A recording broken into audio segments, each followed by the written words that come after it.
What is up? Welcome to Etsy Jam. Are you making the most of the visual tools Etsy provides you to tell your shop's story? In this episode, our very own Jade has some great tips for your cover photo, shop icon, about page, and more.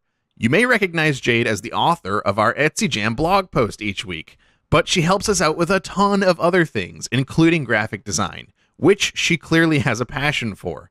Stick around and get to know Jade a little bit better and learn about how you can do a quick self-assessment on your shop's visual storytelling. What is up? Welcome to Etsy Jam, the podcast where we have spontaneous conversations about serious subjects. I am Gordon from Marmalead. I am Richie from Marmalead. And if you don't know what Marmalead is, go to marmalead.com and check us out, but only if you have an Etsy shop that you are serious about, because Marmalead is the best Etsy SEO and market research tool for serious sellers. So if you're not serious, don't go there. You won't like it. And you can spell that marmalead.com. All right, Gordon, what's up? We have a special guest with us today. We have Jade with us today. Thank you for joining us, Jade. Yeah, thanks for having me, guys. And Jade is actually from Marmalead. So for anyone who has been listening to the podcasts for a while, you might have heard us mention her in the past. She does lots of editing on the videos that we put together. And she also turns these things into the blog posts that you guys see on our blog. Yeah. So we have her with us today. And her trade is a graphic designer. She's going to share some sweet nuggets of information about graphic design for Etsy shop owners. But before we get into that, do you want to give us a little bit of backstory about yourself, Jade? Sure. Yeah, I got into graphic design about 7 years ago. I was living out in Colorado and kind of fell into it. I didn't go to school for it. I'm self-taught. Actually went to school to be an X-ray tech, which is random, and I really shouldn't have done it because I'm an artist through and through. But yeah, the universe kind of knew that probably wasn't going to be what I was going to do. So I fell into this position with this women's magazine out in Colorado and was writing for them at first, and then just kind of figured out that I love design. I had a friend who was doing it, and she was just like, you should try it out. Let me teach you what I know. And then figured out I loved it and kind of ran with it there, and then stepped away from it, kind of went back into the medical field for a while, and actually just left a job it's been about, I think, 8 or 9 months that I've been out on my own freelancing doing graphic design, which was scary, as I'm sure a lot of our listeners know how it is to step away from a full-time job and kind of run with whatever it is, whether it's a Etsy shop or freelancing. Yeah, and then found you guys, which was awesome. I love working for Marmalead and freelancing with you guys. So yeah, that's kind of how I got into graphic design, and I also work for a design firm here in Charlotte, part-time, or a little less than part-time. So yeah. What led you down the X-ray tech path originally? It's funny. I didn't know what I wanted to do, so I was in South Korea. I took a gap year in between high school and college, and when I got back and started going to school, was just doing generals, had zero idea of what I wanted to do. And I had one of my best friends tell me that she was going to go to ultrasound school, but in order to become an ultrasound tech, you have to go to X-ray school first. So I was like, well, that sounds cool. Maybe I'll do it too. I was like 18 or 19 and had no idea about what I wanted to do on my own. So I was just like, yeah, I'll do that with you. Sure. It was like a 2-year program to do X-ray and then another year to do ultrasound. And so the plan was always to go on to ultrasound school, but I knew about 2 or 3 months in that I did not like it at all. But I was too stubborn to stop. I was like, well, I've gotten myself into it, so I'm going to graduate with honors, dang it. And so I did, and it was a great experience. I don't regret doing it. I just, it just isn't what I'm ever going to do. So my parents were super excited when I graduated, and then literally about 9 months later was like, so I think I'm going to do graphic design for this company. They were like, yeah, that's awesome. No, you just finished. Yeah, literally. My dad was like, great, okay. But they are super supportive. So he was like, whatever makes you happy. If you don't, you don't want to be miserable doing something you don't like. So he knows how it is. Yeah, definitely. That's awesome. Yeah. That's awesome. Yeah. Is your friend still doing it? She is, yeah. She graduated from the X-ray tech program and went on to do ultrasound, and she just rocks the ultrasound thing. She loves it. Nice. I visit her every few weeks. Yeah. She lives in Virginia Beach, and yeah, she loves it. I couldn't do it. I mean, she sits in a dark room and scans people all day, so that's not my thing. But I love that she loves it. It's cool to see her, be able to finish it and go on and do it. So we laugh about it a lot. That is cool. That she loves it. I thought maybe you were going to say she saw you start doing graphic design stuff and she was like, you know what, I'm going to try that. No, that would be a good story. But no, no, she knew what she wanted to do. She was one of those people that just, kind of knew what her passion was. It just took me a little bit longer, I think. So yeah. Well, it's tough, especially like when you're 18 and 19, to have a good grasp on what you want to do for the rest of your life. It is. Well, and it's interesting, too. So a little bit further back from my story, I was actually homeschooled through high school. And at the time, that was not popular to do. I mean, we're talking, early 90s, and people were kind of freaking out about it. Like, oh, you're going to be, your kids, to my mom, saying your kids are going to be socially inept. They're not going to be able to function in normal society if you keep them home. So my mom kind of went to the extreme and made sure that we did like everything under the sun. But kind of along with that came the fact that I didn't get to talk to a guidance counselor. So going into college for me, I didn't know. Like, I had no idea what I wanted to do. And that was not my mom's. She's got a lot of strengths, but that was not one of her strengths, helping us to figure out. Yeah, well, not to offend any of my guidance counselors, but even the ones I talked to, I don't think really helped me figure out what I was going to do. Well, there you go. So. I mean, it's a journey. I mean, I see people all the time graduate and are like, this is not what I want to do at all. So it's definitely a journey for sure. So I'm glad I found what I like to do now. But I'm always going to be one of those people that's looking for the next best thing. So as much as I love graphic design and hope to do it for a really long time, I'm always looking for new, side stuff and new adventures, and so I think that's part of being an artist. That's awesome. The whole like what you want to do kind of thing, and how it really is a journey, and it's not one of those things that just ends at some point. Like, well, I've graduated high school and I'm going off to do this, and that's the thing I'm going to do forever.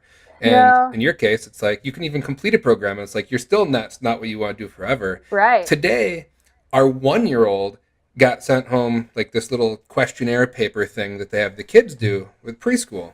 And one of the questions on there is actually, what do you want to do when you grow up? Are you kidding me? A 1-year-old in preschool, what do you want to be when you grow up? I want to be two. Our 4-year-old had a horse. Horse. Nice. There you go. I'm pretty sure at 1 or 2 I was saying answer. A mermaid, so Ooh, there you go. Right? Yeah. Exactly. What do you Still want to be? Kind of a dream of mine. Awesome. Yeah. It's like, no, what do you want to do to make money? What do you mean make money? What do you mean? That's that. What is this money thing you're talking about? Right. Like that's a concept that any 1 or 2-year-old is going to get. Yeah. It amazed me in talking about that, like how early on they're trying to ask you, like, hey, what do you want to do? What do you want to do for the rest of your life? Since you've been on this world a whole year now, it's time you decide. Since you're an expert now in life. Yeah. We'll get you out of all those sports and extra things that like don't really matter against what you said you wanted to be. So don't worry about soccer anymore. Right. Exactly. That's hilarious. Yeah. Anyways, that's my little aside. Yeah, it's a trip. And like you were saying, Jade, about switching and doing freelance stuff.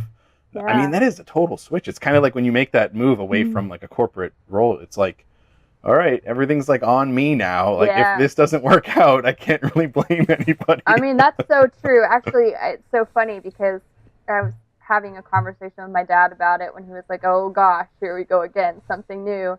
But he was kind of saying, okay, well, it's on you. And it's true. It is. Like, you can't, I mean, you guys know you did it. Taking that leap is like, oh, this is terrifying and exciting.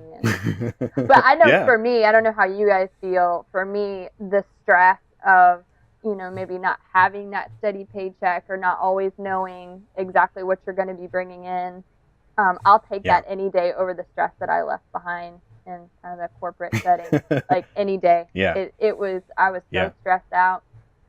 And I know I've talked to so many people about how it just isn't worth it. Life's too short for that. I mean, it really is. If you're not doing what you love, like, there's really no point, because it's hard. Yeah. It's hard. I mean, it's hard to watch people. I see people all the time, working in the corporate world and that are just miserable, but they're making a ton of money. And then I see that doesn't make them happy.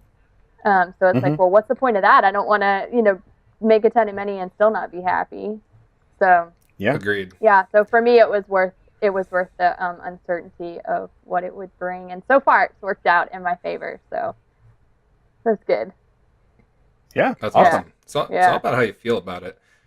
Like that's, like you said, there's so many people that are unhappy in what they do, but they don't stop because they're like, but I'm getting all the things I'm supposed to want. So maybe if I just keep doing it, the happiness will eventually show up. Right? Like it's just well, yeah, and I think we probably talked about this, Richie, but I know, like, our generation, we're millennials, and I know people, are always bashing millennials for always a lot of different things, right? But my stepmom's a recruiter, so, and she's Generation X, so we've had this conversation a lot because now she's recruiting millennials, but just the fact that we are willing to walk away from stuff that doesn't make us happy. But at the same time, like, what they valued was, the big house, the car, like, that was the success that, they thought was worth it all. But for us, it's experiences. So give me my time back. Like, let me freelance. Let me, just tell me, okay, you got to get this done in a certain amount of time. Here's your deadline. But you're basically giving my time back to me so I can go in the middle of the day and go meet somebody for coffee or whatever that you can't do when you're in an office job. So for me, being a millennial, like, that's worth it all to me, to have that freedom and have my time back. So I love that. I know that you guys do too, because that's exactly what's happened with Marmalead, is you've gotten your time back, so to speak. Yeah, it's cool to be able to shift, like, when you do things, even if sometimes it's like all consuming. It feels like there's more control. Totally. Which I guess is good and bad, because sometimes, like, wanting to have control over everything is not very good when, you've got a business going, because there's so many things you can't control. Right. And then, it's all of a sudden like, wait a minute, there's something I can't control. That doesn't work out well for me. What are you talking about? Right, yeah, what are you talking about? I control everything, all factors, including the weather. Yeah. Yeah. Exactly. Yeah. What did you have on the docket today, Jade, to talk about us with? Well, I have several things that I wanted to kind of touch on. I was telling you, Gordon, I think earlier today, that as far as designing, I have not designed for an Etsy shop per se, though I'm totally open to doing that. If anybody ever wanted to reach out and let me do that for them. But just kind of going through and looking at what, Etsy shops and Etsy sellers need as far as design goes, it is really important. It's important with any company. We know that at Marmalead, that good branding is so important, because that's what you're presenting to the world. So I know I was reading an article, and the lady was talking about how, good design is basically what you're doing is you're presenting a book cover to the world, and that's what we judge. Even though we hear that saying, like, don't judge a book by its cover, that's exactly what we do. And so for me as a designer, when I go in and look at Etsy shops, and I do that with everybody that I've done the jams for, all of our guests, I always go on, I want to look at their shop, I want to see what they've got going on, just for my own benefit when I'm writing the blogs or editing. It's a big deal for me to find out the personality behind who I'm writing about, who I'm listening to. And I hope our listeners do that too. I hope they go on and, check out whoever the guest is that we've had on. But it's really interesting. I think that so far, from what I've seen, all of our guests have done a great job, with their shops. They're really beautiful. And, today we're so visual. Everything is just, right in front of us, instantaneous. And, for me, even before I worked for Marmalead, going on to Etsy, and I've been an Etsy buyer for a long time, it's amazing how, and maybe it's because I'm artistic, but I could go into a shop and, maybe like the product, but if the shot didn't look good, like if it looked disjointed, I would tend to be like, and kind of get out of there and look for something else, which is crazy because maybe they did have a product that I really liked, but for whatever reason, for me visually, it's like, well, if you can't even get your design looking good, I'm going to look for something that's visually pleasing, which is crazy, but it's true. I mean, it works. I mean, numbers show that good design sells products. So yeah, it's a big deal. Well, and you're even somebody who's aware that you're doing that. How many people do that without even, knowing that they're doing it? They just write some shop off, and I don't know why, but I just I don't really like the way it, I don't know. I don't know what it is, but I can't put my finger on it. But I don't really like this. I want to keep shopping. Yeah, because basically what you're doing is you're writing a story for your buyer with design, right? So everything about your shop is communicating who you are, and so it's important to communicate that in a really, I don't know, I guess a organized way and just a beautiful way, because it's who you are. So not that it has to be, for me, I am looking at opening an Etsy shop, but of course I'm going to, tend to be more feminine in my design, but that doesn't have to be, how everything is on Etsy. And I know that Etsy does tend to be more female driven, I think. But I've seen some amazing shops that guys have done, and I'm like, these are awesome. This is so cool. It might not be how I would design my shop, but that doesn't mean that I don't love it. I just appreciate good design across the board. So yeah. So that, I think, is the first thing when I'm, as a designer, looking at Etsy sellers. I'm always going to look at overall, how does their shop look, and what's their cover photo like, because that's huge. The shop icon and the cover photo are kind of what we hit on first. It's interesting because I'm a huge Instagram user. I love Instagram. And I just found a seller on Etsy yesterday through Instagram, and I'm looking at purchasing something from her, but I had clicked into her Instagram, and she had her shop icon kind of linked in with her Instagram. And so when I went over to her Etsy shop, she had this beautiful watercolor logo done as her cover photo, and it was gorgeous. And then her little icon was really well done. It wasn't too small, because that's the other thing when you're designing, is you have to think about, like, how's this going to translate in size. Like, if I draw a picture of a flower, is it going to actually look like a flower, or is it going to look like this tiny little blob when I actually get it onto whatever it is. So everything was done really well in her shop, and I don't know, I felt like, okay, like I trust her as a seller, because all of her pictures were beautiful. Everything was very consistent. She had a color palette that she kind of went with through her shop. It wasn't matchy-matchy. I don't like matchy-matchy as a designer, but she had like a palette of maybe 5 colors that she was using, and it was beautiful. So yeah, that's really important. That would definitely be the few things that I would look at first. Like, okay, what's going on with the cover photo? What's going on with the colors in the shop, and what do the listing photos look like?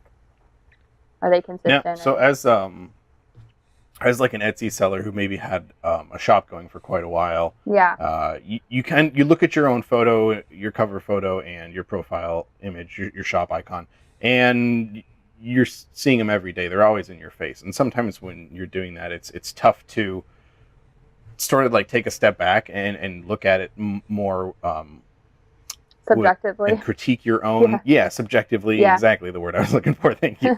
And kind of critique it yourself. What you mentioned, size, right? So you don't want to have something too small that wouldn't read well, like on a phone, for example, or something like that, if someone has Etsy open on the phone. What are some other things that sellers can kind of look at subjectively and self-critique with their cover photo and their shop icon?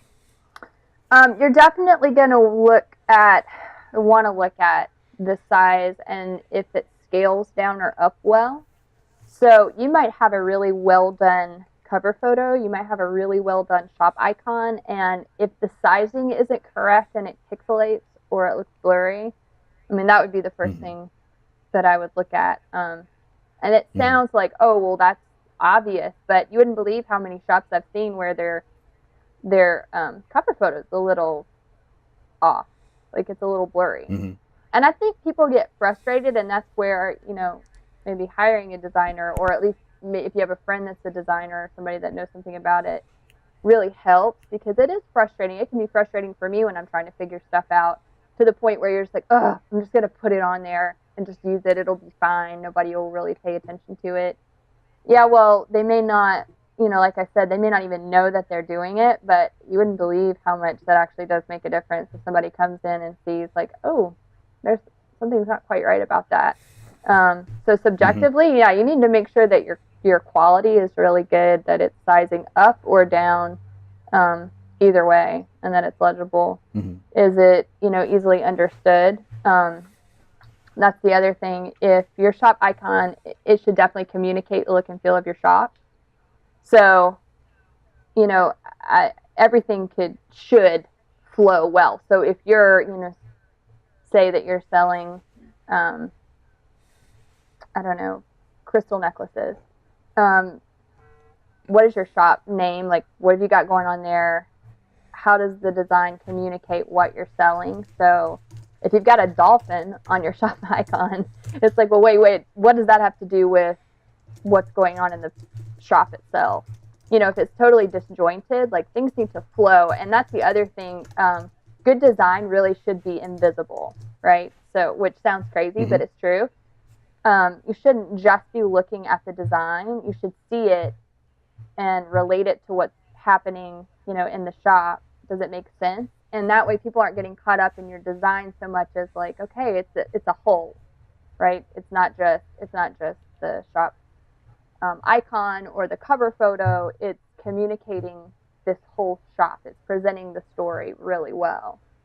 So subjectively, like, step back and go, okay, does this make sense? Is this flowing? Is it telling the story I want it to tell? Is it communicating what I'm selling? Like, all of those things can be used to subjectively look at, whatever. Because I think that a lot of times if you're not thinking about telling a story with design or with your shop, it's hard, to look at it subjectively. It's like, well, I have a nice cover photo. It's pretty. And I've got a nice shop icon. And I've got, well, yeah, totally, it might be. But if it's not communicating what you want it to, it's just going to be more disjointed. Yeah. That's a good point. And what you said about design being invisible, it makes a lot of sense. It's kind of like when you see something and you just like the feeling it overall has. It makes you feel good, but you don't like point to one thing. It's like, oh, what do you like about this? I don't know. Like, I like the whole thing. The whole thing makes me feel good. Right. I've heard they say the same thing about food, about like well prepared, like really good recipes and whatnot. Right. You don't taste like one particular flavor. And they use like Pepsi as an example. Pepsi and Coca-Cola, like the name brands, have a super like balanced flavor to them that you don't taste the individual ingredients. It's just one thing you taste. Yeah. And apparently places like that have these, experts in tasting food and trying to kind of reverse engineer recipes, where they'll sit there and they'll taste something and they'll try to pick out the flavors. But these are people that like do this for a living and are exceptionally good at it. And even that, like the good recipes, even they really struggle to be like, okay, I think I tasted a little bit of this in there. Right. Yeah, it's a great way to look at it. It is a recipe for sure. Yeah. And I love to cook, so that makes a whole lot of sense to me. Like, where you can't separate things out, it just all goes really well together. That's a great example. I feel like it's one of those things that people don't really think about too often, though. Like, hey, I can't, this tastes really good, but I can't taste any like the particulars in it. Yeah, definitely. Yeah, and that's it's so true. I feel like some of the best recipes that I've had, it's fun to try like exotic and complicated stuff, but some of the best stuff I've ever tried was just really simple, and like where you might just have a couple ingredients, but man, you put them together and it's like, bam, there it is. This minimalist recipe is incredible. And I feel like exactly what you're saying, that translates into design as well. For me as a designer, I'm always going to tend to keep it more minimal. So I think that's really important too with an Etsy shop, because you don't have a whole lot. It's not like you have a website. You're not going from one page to the next, right? So keeping it minimal and, just having everything flow really smoothly and simply is, for me, that's important too. If you're overwhelming your buyers with, I don't know, I'm thinking about, is it Monica from Crystal Relics? Yes. Mm-hmm. Yeah. So what I loved about her shop and her photos especially was everything made sense, but her photos, she consistently used this really pretty background, but it was very minimal. And I think you guys had talked to her about that in the jam that we did. I loved that. I was like, man, it's just simple, it's beautiful, and she just has I think she had her bracelets on a tree. It was like a stump with leaves behind them. Yeah. But it wasn't overwhelming visually. And each one was not from the exact same angle, the exact same time of the day and everything. There was little variations in there that made it look very natural and more earthy and not cookie cutter. Right, and that's what she did such a good job at, was that she kept it simple, but at the ssame time there was variation, and that's important too. And if we're specifically talking about design within photos, she nailed it, because it's like, it's not all the same, it's not boring, but it all is consistent and simple. And so I think that translates into, your icon as well. Like, keep it simple, don't overdo it. Just have it communicate what you're going for, but don't overdo it. Like, because, especially if it's an icon and it's small, you're not going to be able to tell anyway. And I think there was a shop, I'm looking over here.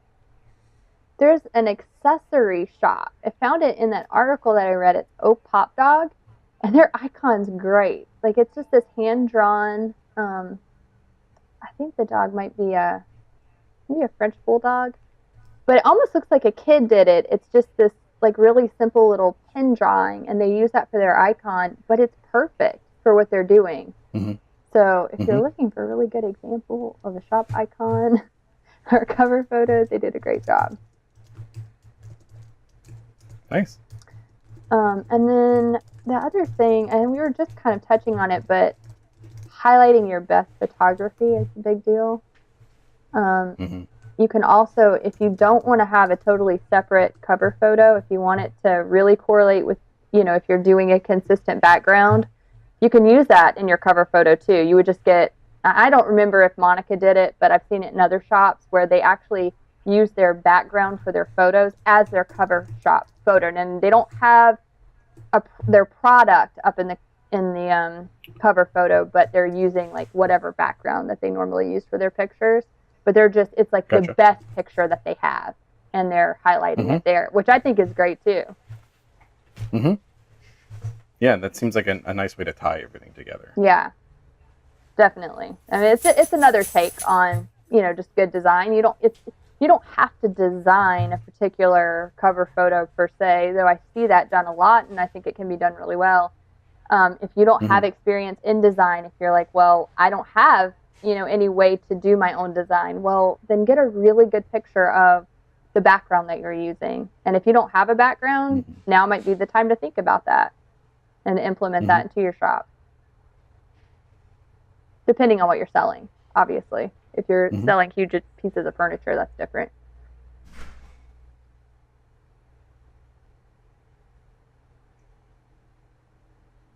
I'm trying to think. The other thing that I was thinking about on cover photos too is just to keep the text really simple.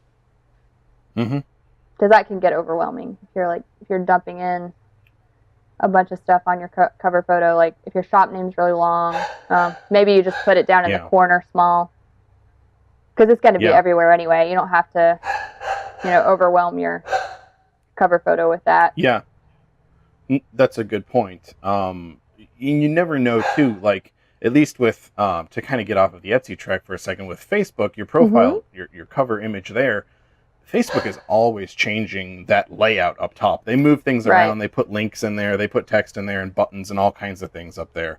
Etsy at any time could rearrange how your shop page is set up, with where your cover photo goes, what goes on top of it, if they're putting words on top of it or whatever. And so it probably is. I mean, that's good. A good point is to stay away from text or be careful with text and don't use that much on your cover photo. Just from like a web design perspective, things could overlay that or get moved around, and you can't count on those things being exactly where they are right now forever. You can't. It's so true, and that's going to be an issue probably throughout design being around, or Etsy or Facebook or whatever it is being around. They're going to change things. So you have to think about that. I think a really great thing to do, like I said, with the backgrounds, if you're just going to do a picture, just leave it really simple. If you're an artist and you're literally painting, taking, like maybe zooming in on part of one of your paintings and then using that as your shop cover photo is a great idea. And don't don't leave it without text, because now you're showcasing. It's a canvas for you. You're showcasing what you can do. You don't need your shop name plastered over your cover photo, because it's going to be right below it anyway. But it's true. I mean, things can move around, and you do have to kind of think about that. And then, you can always change stuff out too. I do think it's good to be consistent in what you're doing, but if you look at your cover photo, since we're still talking about that, as a canvas for whatever, not just if you're an artist, but for whatever you're doing, whatever you're crafting, whatever you're selling, changing that with certain holidays. I think it's great to use some kind of Christmas cover photo that correlates with your shop, at different holidays. That's not a bad idea. It's a great thing to do to showcase, hey, I'm here, I'm active. I didn't just slap this thing up here and leave it and that's it. It's kind of like what we talk about with keywords. It's good to stay on top of that. And I think it's the same with, your design in your shop. Now, you do want to keep things consistent. And if you've got an icon, don't go switching that out every, 4 times a year. But definitely you can do that with your cover photo or whatever. And I think that it's a really beautiful way to show that you're there. You're on top of things. Obviously your shop's going to evolve. So kind of is a way to show how you're evolving with whatever, whether it's the seasons or your products or whatever. And it just keeps everything fresh, So, you mentioned too, trying to get everything to be cohesive to tell a story. If you're a seller who is kind of struggling to find that story, I know what I sell, obviously.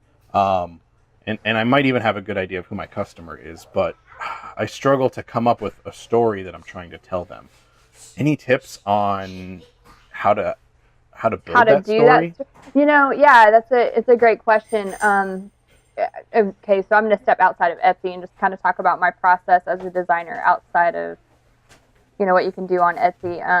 I always, as a designer, if I have a client, I send them a questionnaire page. So I kind of want to know, how did you come up with your product or your company or whatever it is that I'm branding? Give me a backstory. Tell me some adjectives about what you're wanting to present. And I'm trying to think about some of the other questions I ask. I just kind of go through and try to get to know the person, not what they want me to design, because that is going to naturally and organically come out of that. But if you sit down and you just start to really not write a story about what you want to design, but about what your motive is behind whatever you're selling. Coke is a great example. Even though I'm not a huge fan of drinking Coke, I think they're brilliant in their marketing and the story that they tell. So, their Christmas commercials, the way that they present themselves, I don't know if you guys have seen, when you're in the movies, they'll do young millennials, which is kind of ironic because Coke has plummeted with millennials because we don't drink it. We're more into health. But they always have millennials out on this rooftop, having a great time and having this really fun party. And of course, they're drinking Coke. So I love the polar bears. Yeah, the polar bears, like, yeah. So Coke is, like, they're trying to stay relevant. They're, trying to reach millennials. They're reaching families at Christmas. And that's kind of exactly what you want to be doing as a seller on Etsy with your story. So you want to sit down and you want to go, okay, like, what am I trying to communicate? Is it, am I reaching out to families? Am I, what's my motive behind selling this? What am I don't know, like, what am I doing as far as how I'm going to reach my clients? If you start to think about that stuff, it's going to organically start to translate your story for you. So don't stress out about, like, oh, I've got to, like, literally, I've got to sit down and write the story about my products. No, just sit down and start thinking about who you are, like, what you're trying to present. And I mean, for me, when I do that with clients, it does organically start to just happen. It's crazy how these people are like, well, I'm not a writer. I'm not, I don't know what you mean by story. It's like, well, yeah, I'm not talking about writing. I mean, I'll do that for you. But if you just start to think about who you are, it's crazy how it just starts to come out. So yeah, I think just sitting down and just kind of bullet pointing, I guess, not really writing an essay, but just bullet pointing different things about you and what you're selling does help with how design comes out, if that makes sense. Yeah, that makes good sense. I mean, not getting bogged down and caught up in, so many words, but just, I don't know, thinking about who you are. And I feel like everybody's got a story on Etsy. Even the shops that I've seen that aren't done really well, they still have a story, and maybe they just haven't thought about it. Maybe they haven't sat down and thought, okay, what am I trying to communicate here? But I mean, we're artists. Everybody on Etsy is so highly creative. So maybe it's just that it's actually taking the time and sitting down and going, okay, I haven't really thought about this, but what am I trying to communicate here? Like, what am I? Because obviously people are passionate about what they're doing, and that's a huge thing. If you're passionate about what you're doing, if you're passionate about your product, if you're passionate about whatever it is, it's gonna come out. Like, there's a story there, and it's just gonna start flowing. Like, why do you do what you do? Well, if you're passionate about it, I mean, watch the fire hose get turned on of, why they do what they do. And so if you can tell yourself that and think about that, it's all gonna come out along with it. And I feel like design kind of naturally flows out of that as well. And then having a really great profile picture really helps too in telling your story. I've seen that a lot. I think especially on Etsy. Yeah, definitely. It's definitely. I know for me, like, if I'm getting somebody's story and I'm seeing that they've got this good design, and then there's this really sketchy picture of them in their profile picture, like, whoa, hang on, who are you again? So that's the thing. I feel like, that's the nice thing about Etsy. Like, people care so much about the story and who's behind it and everything, and like that you connect with them. It's not everyone looks the same, like, corporate environment where you look at things a completely different way. But yeah, like, you don't want to come across like real sketchy. But you don't have to have everything come off as, like, quote unquote, like, professional, like what you'd think corporate was. They just want to see, like, a very authentic but put together. Like, people want to know that, like, you're going to get like, if you buy, the product's going to show up. The product is going to be what you expected or better. Stuff like that, Right. But they're not looking for the, like, just strip it of its character. Let's make sure it's, super PC. And like something you're going to pick up at Target. They want the opposite of that. Otherwise, they'd go to Target. Well, that's just it. And I know we've talked about that in other jams. I've heard you guys mention it.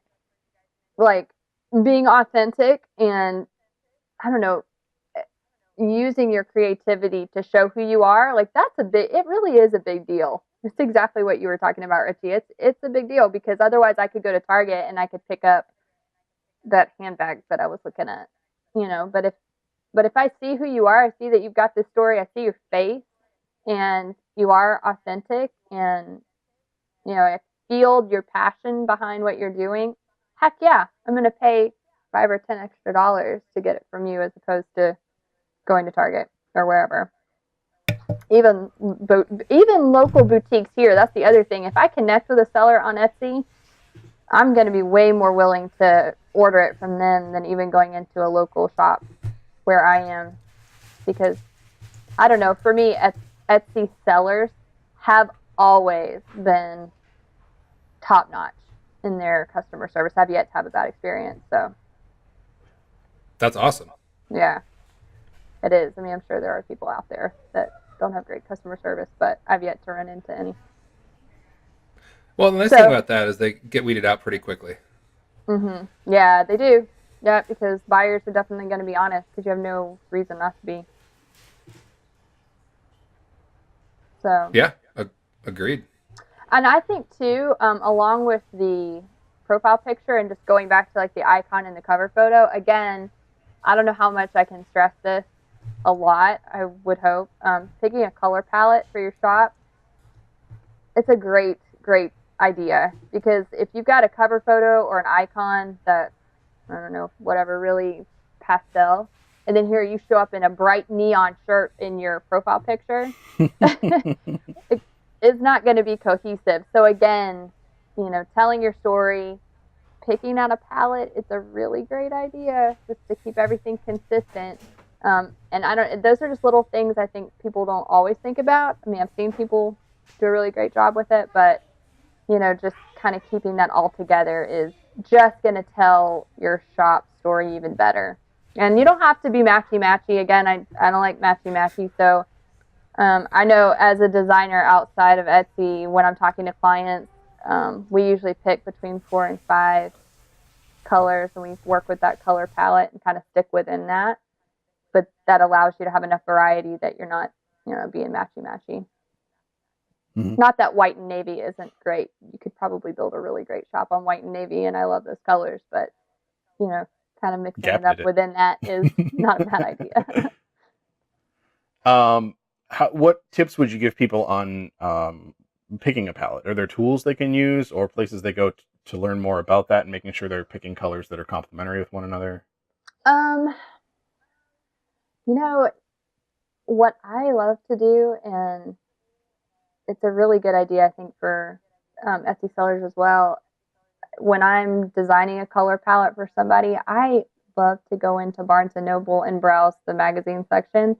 Sounds crazy, but I mean, design is everywhere. So for me, like if somebody, says they love purple, I'm going to go in and look for a color palette that, has complementary colors with that. I would suggest that people, if they have no experience in design, maybe haven't been into a Barnes & Noble in a while, or your local bookstore, but literally like go in and start looking at book covers, go in and start looking at magazines, because if you don't have any other way to find, color palettes, that's a fantastic way to do it.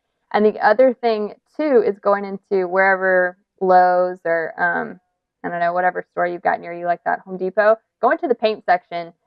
Every single time that I walk through the paint section in Lowe's, Valspar, that line, their marketing, their color palettes are incredible. And I have gotten some great ideas. I mean, literally, I'm going there with my best friend all the time, and I get stuck in that section just looking at their little, they're like trifolds, but they're square. They're super up to date. They're really staying on top of great design.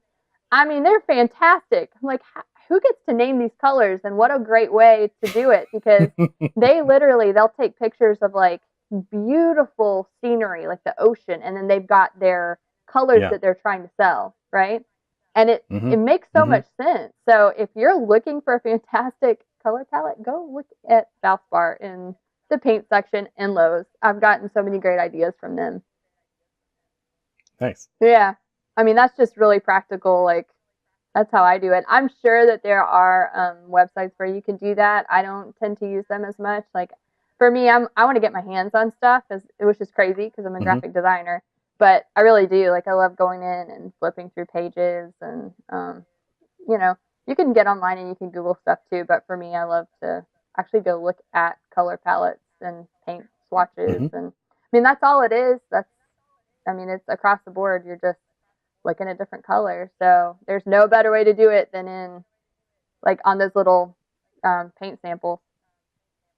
Yeah, that makes sense. I mean, that's with paint, like that's what they do. Like they have to put together things that you walk by that, and you might just be looking for something completely unrelated. Like you're looking for a lamp, and then you walk by the paint section, you see these trifolds, and you're like, okay, forget the lamp. Like we're painting the living room. Right. It's got to be these colors. That looks so good. We have to take this home. Yeah. Well, and that's the other thing too. I'm just thinking, I've got a picture over on my wall over here of birds, and it's funny because I think I got this picture from Pier 1, and literally my entire house has been based off of this color palette, and it's probably 4 or 5 colors. And it's crazy how that's what did it for me, just in designing my house. So it's true. Like if you find a painting, or if you find whatever, paint samples or whatever it is, that totally translates into your Etsy shop. There you go. You've got 4 or 5 colors. I know for me in my house, I've got mustard yellow, teal. I've got pops of red, and some dark purple. Well, that's just kind of what, that's what came out of that painting. So you can find it anywhere. I mean, it's crazy how when you really start to think about color palettes, I mean, we live in a dang colorful world. People don't think about it a lot, but it's true. Like, it's everywhere. And, you can, especially if you've got a really great artist and you've found a painting that you like or whatever. I mean, that's a great way to find colors that work together well too. I've got a friend who always complains about, like, I just don't know what matches. I don't know what goes together. And I've said the same thing to her. I'm like, well, find a painting you like and pull colors out of that, because most of the time that's going to work really well together. And all of that can translate right into an Etsy shop or a website or a logo or whatever it is. I mean, we're basically just pulling from real world stuff and putting it on a computer screen.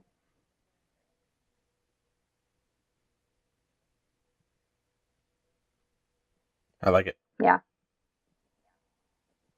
Also, one other thing that I wanted to mention was your About section. That's another really great place to communicate, your story and, just who you are. So if you've got other people working with you in your shop or whatever it is, like being able to showcase that in your About section is awesome. And that's just all part of design too. You're just consistently communicating everything. So don't be afraid to use your About section. And pull in, elements from your shop into there, and then kind of show the backstory about who you are. I love that. I love seeing that. And again, I think, Richie, that goes back to what we were saying earlier about just being authentic. And that's all that good design is anyway. It's about being authentic and telling who you are. So I would say really use that About section and pull stuff in from your shop there and just show who you are, instead of just having one sentence. I've seen that too, where it's like, well, I don't know anything about you. Like, tell me more. I want to know your story. Yeah, and more, there are a lot of companies that are successful because of the story. Like, that's what people talk about. That's what people are spreading. Like those Tom shoes, right? Yeah. Like, anyone that's heard of the Tom shoes, what they know is it's like, one of those buy one, give one situations. Yeah. Right? That's what people talk about. Yeah. It's the story, and people feel good about it.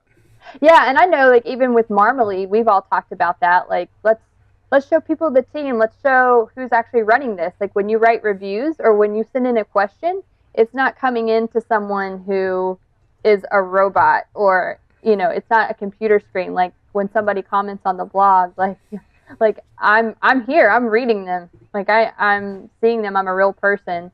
So I think it's right.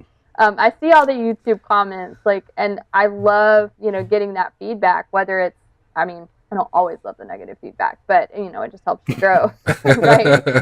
But it's the same thing. Like, it's hard. I think when you're being authentic, whether it's through design or telling your story or just, whatever it is, being you, you're basically like, you're opening up your heart and going, okay, here I am. I'm selling this product. I've created this design for my seller or for my buyers. I've presented who I am. So basically you're opening up a part of yourself, and you're now being really vulnerable to whoever your audience is. So yeah, I think it's awesome, but at the same time, for people to remember, like, there are real people behind these shops. But if you can communicate your story and kind of show, like, hey, I am a real person. feel like that, I don't know, it just it makes you human, because we're so much of what we do now, whether it's on Etsy or Facebook or Amazon or whatever, is done through a computer screen. You're not really coming into contact physically with another human. So the more that you can show, and I'm not, you don't have to share details that are like too personal, but the more that you can be authentic and show who you are, I don't know, I think the more that people are going to really realize, like, oh yeah, that's right, there's a person behind this computer screen. It's not just this random Etsy shop that's got a robot running it. And I think that's such a great thing that Etsy offers, is a platform for buyers and sellers to communicate. And, hopefully people will remember that we are all human, and it can be hurtful and it can be super encouraging when you hear from buyers or sellers, either one. It's a really good point. I like emphasizing that human aspect. Yeah. Well, and again, I mean, that, of course, because I'm a designer, I'm going to tie that all back in, but it's true. I mean, good design, telling your story, it all just makes you more authentic and human. So yeah, when everything else can kind of be the same, what's your competitive advantage then? Right? Like, it's your humanity. Right. Exactly. There was one practical thing that I wanted to mention, and I have not personally used this, but I read a really great article about design on Etsy, and there was a quick tip in that article, and they were recommending that if somebody doesn't have a lot of design, background, and they're like, well, I don't know how to do this, I don't know how to do my cover photo or design my icon or whatever, you can use something called Canva. It's Canva. Have you guys heard of that before? Oh yeah. Yeah. Okay. So there, and just because I have all the programs and I do stuff on my own, I've never used that. But the woman that wrote the article just mentioned that it's a really great tool. So just for our listeners, if you're, feeling overwhelmed, like, well, I can't afford a designer, I really need to do it on my own, but I have no idea what I'm doing, checking out Canva, she said, was a great tip. So I was just trying to think of some more practical things. I don't want people to walk away like, well, what do I do now? And also, I know we always mention this on our jams, but we love hearing from people. And I haven't, because I'm behind everything. Like, I'm editing and writing. Like, I'm not, I don't know, I haven't been out front, I guess, at all. So I would love to answer questions if people have design questions. So they're, if people want to write in and ask, I'm more than willing to answer those questions if I can, and just give tips or, help. And they can do that either on the blog post for this episode, which you can find at marmalead.com/blog, or on the Facebook group, because you're in our Facebook group too. I am. So sure am. Because I know it can be overwhelming. It was overwhelming for me when I first jumped into it all. It's overwhelming for me to think about opening an Etsy shop, which I'm starting. And I've been listening to the jams, and I am a designer, and it's still like, whew, this is a lot. So I totally get it. Totally get it.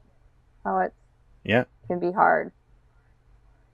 And I really like what you were saying. Sorry, go ahead. Go ahead. No, go ahead. I was just going to say, I really like what you were saying about the human aspect of things on Etsy. And I think one of the things that makes Etsy super interesting is that it's selling handmade things through an e-commerce platform. And like, you can't, like we've talked about before, you can't pick things up. There's no shop you can walk into and meet the owner of the shop and talk to them. Right. And physically pick objects up and look at them and turn them over. Right. But with the products that Etsy sells, that's exactly what you want to do as a buyer. And so that's an interesting challenge, right? That Etsy is trying to solve and get you as a seller, as a handmade seller, as close to making a connection with people as possible, who are browsing your things. And so, use all of the tools that they give you. Use your profile image, your shop icon, your about page, like all of these things, all of these ways that Jade was talking about earlier to communicate your story and who you are. it's a tough thing to do, and I think you can see that when you go to any other e-commerce site on the internet, whether it's Amazon's or Target's e-commerce page or Walmart or whatever. You don't make a connection with anything. You're not there buying things because you're like, oh wow, this is really like a meaningful purchase for me. You know what I mean? Right. And with Etsy, it is like that, and that's unique to the Etsy space. It is, and I have to go back because I just was having this experience yesterday and talk about this seller that I'm working with right now. I got onto her shop and read her about section, and she was talking about how much she loves interacting with her clients, and she's got lots of listings, but she specifically said she loves it when somebody custom orders because she gets to know them and gets to hear more of their story. Yeah. Now, I realize that's not a viable option for a lot of our sellers because it's a lot of work to do custom orders. So that's sure. You know, I kudos to her for wanting to do that because it definitely takes up a lot more time. But for me, this girl literally even sent me videos of different objects. She's like, here, I want to make sure you get the best experience possible and that you see what I have to sell. So she sent me videos and was like moving her stuff around, and I was like, dang, this is amazing. So it literally like has bridged the gap for me in not being able to pick up those items because she was willing to do that. And of course there's a balance always. There's always a balance with that. You can't do that 24/7. I mean, you literally would be doing that 24/7, I'm sure. So there's always a balance. But if you get a serious buyer and you are willing to put a little bit more into it, I mean, it really does make all the difference in the world. Because now I'm like, okay, Christmas gifts. Like, what else can I buy from this person? Because she's so accommodating and so willing to help me get what I want. So, Etsy definitely has set their sellers up to be able to do that if people can take the time, Mm-hmm. And it does. It makes them way more human. I mean, she was talking to me in the videos. It's really funny. I was like, man, I've not had this experience on Etsy before. So, and she's got a really successful shop. So it wasn't like she just hasn't sold anything. It's like a buyer. Right. She's got a bunch of time on her hands. Yeah. She's looks like it's been around for a long time. It's great reviews. So, I think again, if you can communicate your story and then be really authentic with your buyers and kind of bridge that gap, it's huge. I mean, that's all part of it. Definitely. I think it's just as important as a lot of other stuff we talk about in the jams. If you're being authentic, you've got really good design communicating who you are, it does make a difference. Because if somebody finds you because your keywords are great and your shop is all askew, I mean, it makes a difference. It really does. Yeah. So, yeah.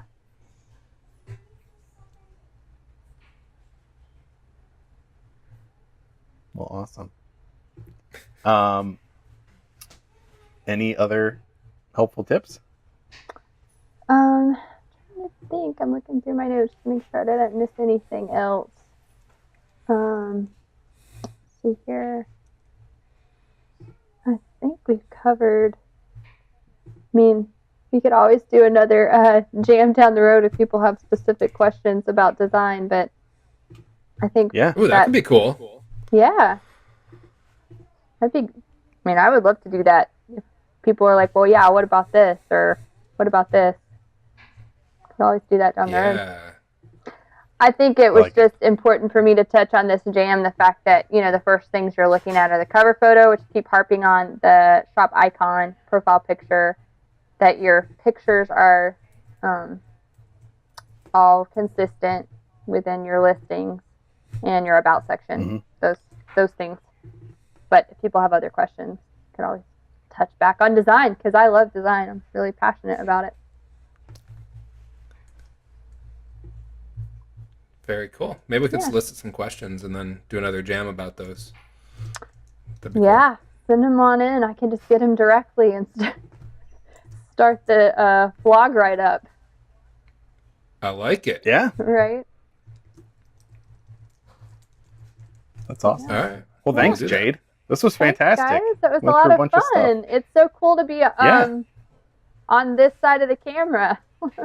Kind of feels weird. It's awesome having you on this side. It's a lot of fun. We appreciate all the work you do on the other side of the camera, and now you're on this side too. Yeah. So that's great. Well, I love it. I love all of it. So it's great to be part of the team and be able to talk to our listeners. It's awesome. Definitely. Yeah. Well, thanks for doing that. Yeah, thank you guys. I think we have a guest next jam session. Am I right, Richie? I think we're talking with Tara about vintage SEO. That sounds right. I would have to look at the calendar, So- but I'm going to believe you. I don't remember the last time I looked at it, so I could be totally wrong. But she's coming up at some point. Okay, I'm looking so right now. definitely She stay is our tuned for next that one. Yes. Oh, awesome. Good. Yeah. So stay tuned for that one, especially if you're a vintage seller on Etsy, and you've been struggling to understand, what Etsy SEO means for you as a vintage seller. But yeah. Thanks again, Jade. Really appreciate it. It was great having you and talking with you on here and hearing your story. Yeah, it was awesome. Thanks for having me. Yep. And everybody else, we will catch you guys next time on Etsy Jam.